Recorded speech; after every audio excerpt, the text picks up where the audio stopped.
Hello, কি অবস্থা সবার? অনেকদিন পরে আমি আবারও চলে আসছি। তো এটা হচ্ছে আমাদের ছোট্ট মানুষদের ছোট্ট একটি চড়ুইভাতির ভিডিও। তো চলো কি থেকে কি করলাম তোমাদের সবার সাথে শেয়ার করি। তো এখানে প্রথমেই আমরা সবার ঘর থেকে এই যে লবণ মরিচ হলুদ এগুলো নিয়ে আসছি, বুঝছো? পিকনিক তো সবারই কিছু না কিছু দিতেই হবে।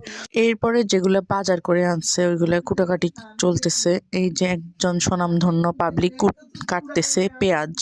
এরপরে এই পাবলিককে বললাম যে ভাই একটু আমি ভিডিও করি, তুই একটু বাট। ওর স্পিডই চলে গেছে। যাই হোক, ওকে সাইডে রেখে আবারও চলে আসলাম এখানে। আমার বোনকে বলছি যে আমি ভিডিও করি, তুই কাট। এরপরে এখানে একটু পরে আসি, দেখি কাকি ডিম সিদ্ধ আর চাটনি বসায় দিছে। ইতিমধ্যে চাটনিটা হয়েও গেছে। এরপরে কাকিমণি দুই সাইডেই আলু ভাজতেছিল। আলু ভাজা শেষে ডিম ভুনা করার জন্য এই যে পেঁয়াজ আর এই যে ডিম আগেই ভেজে নিছে, দেখছো? এই যে দেখো লাল লাল ঝাল ঝাল ডিম ভুনা হয়ে গেছে, অনেক মজা হয়েছিল। আর কাকির রাতের রান্না এমনিতেও টেস্টি। যাই হোক, এরপরে মনে হয় না, মাংস রান্নার প্রসেসিং চলতেছে। এই যে দেখো মাংস কড়াইতে দিয়ে দিছে। আর আমি তো ভিডিও করার চক্করেই থাকি, বুঝছো?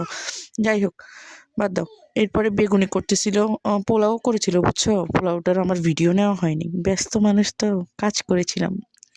এরপরে সবকিছু ডান, এখন সালাদ তৈরি করা হইতেছে।